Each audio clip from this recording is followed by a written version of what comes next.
The final and dramatic confrontation between the two houses of York and Lancaster took place on August the 22nd, 1485, in central England.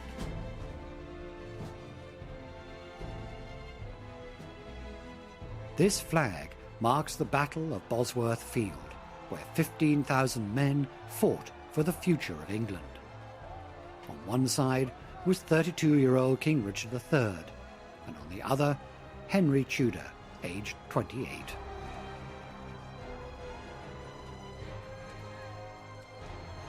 Henry, having rallied an army of 5,000 soldiers, was still outnumbered 2-1. He also knew that a victory wasn't enough. Only the death of Richard would present him as the new monarch. The engagement was fierce and bloody. Accounts tell of Richard fighting bravely and even coming within a sword's length of Henry before finally being surrounded and slain. His crown was taken from his dead body and placed on Henry Tudor's head, proclaiming him King Henry VII. His victory heralded the new dynasty of the Tudors, a 117-year reign which brought enormous change to the country, as well as great wealth and power.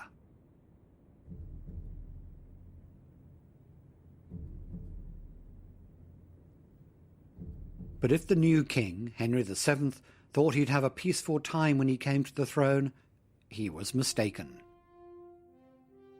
Powerful English lords controlled vast areas of the country from their imposing castles, which dominated the landscape. Many of these aristocratic families had had their castles and estates taken into royal hands following their defeat at the Battle of Bosworth Field. And so Henry had no shortage of enemies. Throughout his 24-year reign, there were plots, rebellions, and pretenders to the throne to deal with. Executions were common. But despite these problems, Henry started what the Tudors would be good at: the concentration of power in the hands of the dynasty. He died in 1509 and was succeeded by his son Henry VIII, and it was under Henry that England would become a more settled and united country.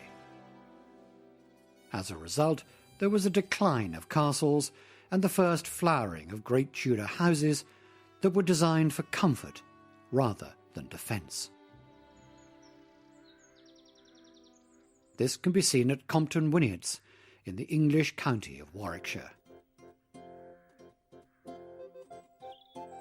One of the first great Tudor houses, it was built by William Compton, a boyhood friend of Henry VIII, who gave him an old nearby castle. William tore it down and incorporated much of the original in his new house, which is how it kept a castle look.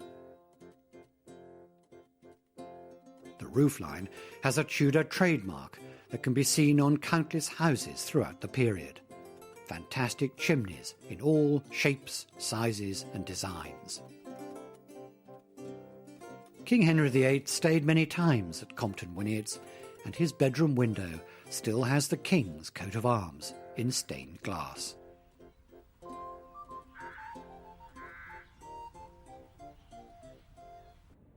But there was one house being built that was so opulent and audacious that it even made the king envious. A house that was to be the new home of His Eminence Cardinal Wolsey.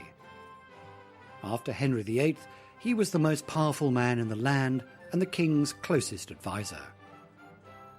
As a result, he was able, through patronage and corruption, to become immensely rich and build one of the grandest palaces ever seen in England, Hampton Court.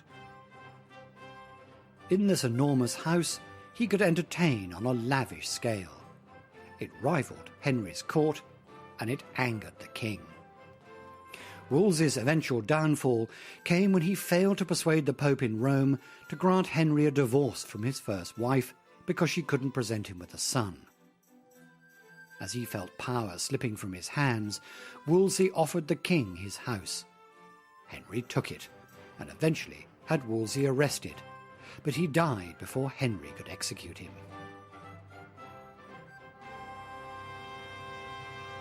The woman who Henry desired and wanted to marry was Anne Boleyn. She was to become the second of Henry's 6 wives and the mother of the future Queen Elizabeth I. It's likely she was born here at Blickling Hall in the east of England. Anne's eventual marriage to the king had been engineered by her family and powerful friends, who stood to gain from her becoming queen. They had seen how Henry looked at her and increasingly desired her. This relationship was to cause one of the biggest upheavals in English history, the break with the Pope in Rome and a new English religion. But marriage to Henry was to eventually cost Anne Boleyn her head, when, like his first wife, she failed to present the king with a son. In London, she was tried for adultery, incest and treason, and executed here at the Tower of London. Blindfolded and kneeling upright in the French manner, the executioner shouted, "Where's my sword?" to distract her, and then severed her head in one blow.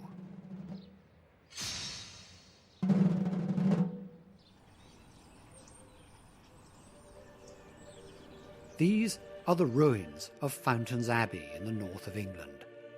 It's not ruined through neglect, but because Henry VIII ordered its destruction. When Henry sought a divorce in order to marry Anne Boleyn, he was refused by the powerful Catholic Church. When, in a defiant act, the marriage went ahead, the Pope in Rome excommunicated Henry, such that his soul would be condemned to hell.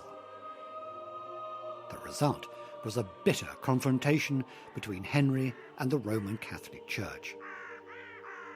Henry saw his opportunity to take all the church treasure. In 1539, the king's men approached Fountains Abbey in Yorkshire and forcibly looted the monastery, and then left the buildings to demolition gangs.